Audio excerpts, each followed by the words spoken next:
Now, last night we may have got the first and biggest indicator that one of the Firefly Funhouse puppets is going to become real. It's going to become a real superstar within the Firefly Funhouse. Of course, I'm talking about Abby the Witch. And we know that designer posted a video of the dress that she was designing for a character in the Firefly Funhouse. Now, the best guess is that is going to relate to Sister Abigail. So, hopefully. And of course, that led Twitter, YouTube to go crazy. It's been an insane 48 hours. And we know from Monday Night Raw that on Friday, a brand new face will be debuting in the Firefly Funhouse. So that just adds to speculation. And at the moment, the best guess is Liv Morgan. Along with the cryptic tweets, we did see the picture of her with the black lipstick, black choker, black nail varnish. It's on previous videos if you want to go and see it. But it looks like the transition could be happening. Liv could be becoming Sister Morgan. But before we get into the video, I need to ask you guys if you'd be so kind, of course, subscribe to the channel. Obviously, we are on a goal of reaching 15,000 subscribers before Christmas. We're like a month away and we're over like the halfway point between 14 and 15k. That's insane. And I gotta say a massive thank you. The last 48 hours has been crazy. A lot of Firefly Funhouse news, a lot of theories, a lot of Liv Morgan news. And I've spoken to so many of you on Twitter, which you can go and follow me on over at C Wrestling UK. Instagram as well. Of course, like the video if you do enjoy it. It does help it rank up on YouTube. And let me know your thoughts in the comments section down below. The best theory on how WWE could debut Liv gets pinned. Now, obviously, I've got to give a massive shout out to Joe over on Twitter because he gave me the news that on Black Friday is SmackDown. And of course, on SmackDown is when this new face will be revealed. Liv Morgan actually tweeted out the upside down WWE logo, which we did talk about a little bit on Monday night's video.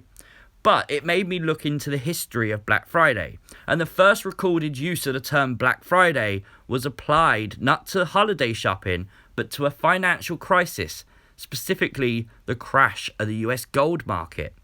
Now, with Liv Morgan posting a picture of the WWE logo upside down, could that represent the fact she's going to come in and turn the WWE Universe upside down? Crash it? That would be fun. Now, of course, like all good stories, we're going to start off in the Firefly Funhouse. And yes, I know this Funhouse is rarely used anymore. But the good thing is this is a theory video. And I can do what I like. It's my YouTube channel. So we're going to use it because it looks amazing.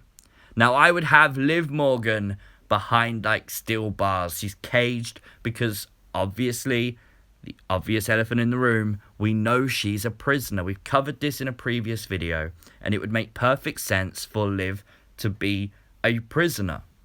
But I wouldn't have her be a prisoner against her will.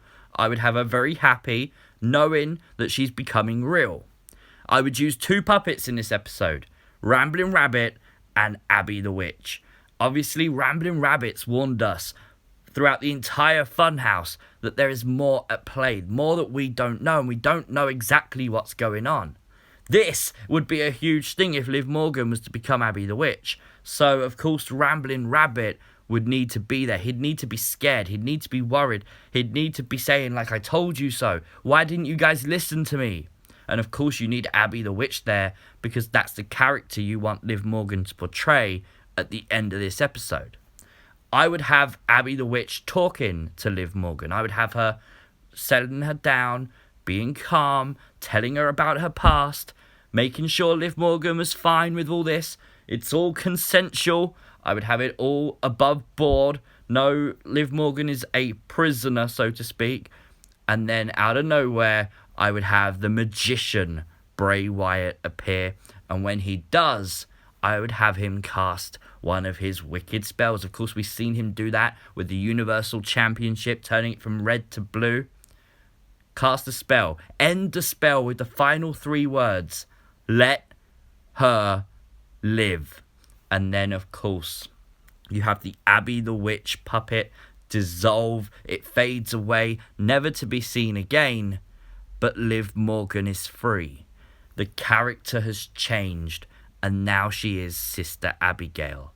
And maybe the first thing Bray could say after Yowie Wowie, of course, could be, "Hello, Sister Morgan." I would have that be how you get Liv Morgan to portray the Sister Abigail character. I think it nods everything Liv Morgan has done in her cryptic tweets. I think it's perfect. Now, of course, a lot of people are angry at the fact, obviously, does this mean the wild card rule's back? Bray's on SmackDown, Liv's on Raw. How can this work? Well, very simply, you can keep this. I mean, you could say that WWE can just forget it and just say that Liv's on SmackDown because, after all, it is just WWE and they've done that before. But I would have Liv on Raw, Bray on SmackDown, yet both in the Firefly Funhouse. And that means you can get a Firefly Funhouse on Raw or on SmackDown, and you just don't know when they're going to pop up.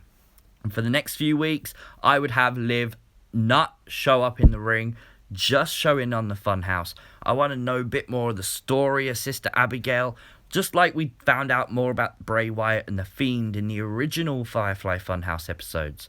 Do that with Liv Morgan for a few weeks. Really tease it really, really well. Now, I want to give a massive shout out to these 9 people. I could have included.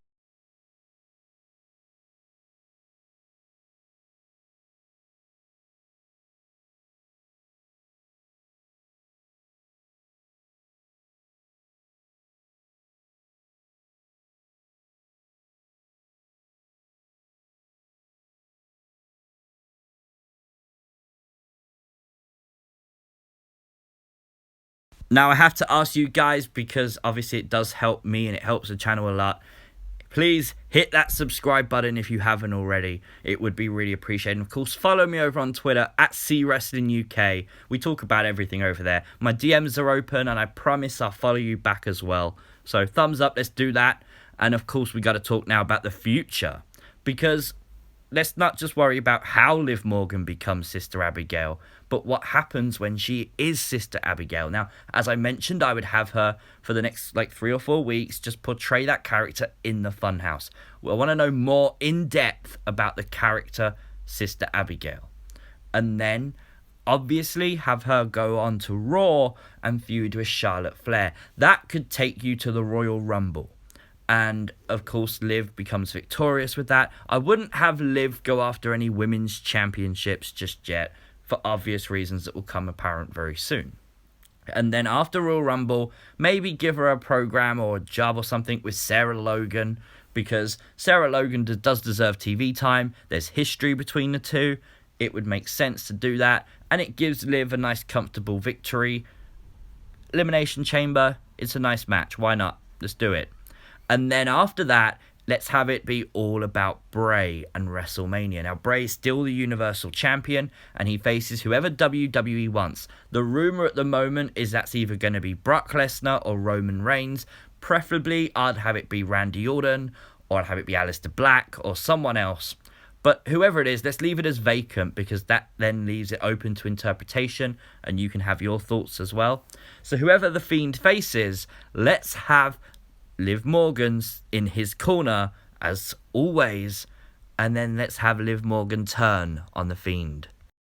Let's have her side with whoever the Fiend faces. And remember, she's a witch. She has power, and she could give the Fiend's opponent power. And when she does, that character can portray a whole new deep, dark character as Universal Champion. Given the Fiend his first loss, you've instantly got the Fiend as a babyface, and he's going to go back for the Universal title in the future. And it's all because of Liv Morgan. Liv Morgan basically, not in a managerial role, but she basically will control the Fiend. And I've said this on the channel before. I believe the Fiend, Bray Wyatt, killed Sister Abigail. We've heard him say so many times that when he was there, when Sister Abigail died, I believe that makes a lot of sense, that Bray or the Fiend acted out and hurt Sister Abigail, therefore she died, and maybe she's looking for that little bit of revenge eventually. And of course, I like the idea that she could turn someone else deep, dark, and let's just have this go crazy. Why not? Now, guys, let me know your thoughts and your theories, as always, in the comments section down below. As I did mention, my favourite one will get pinned. And, of course, like the video, subscribe to the channel if you are new, and I'll, as always, see you next time. Peace!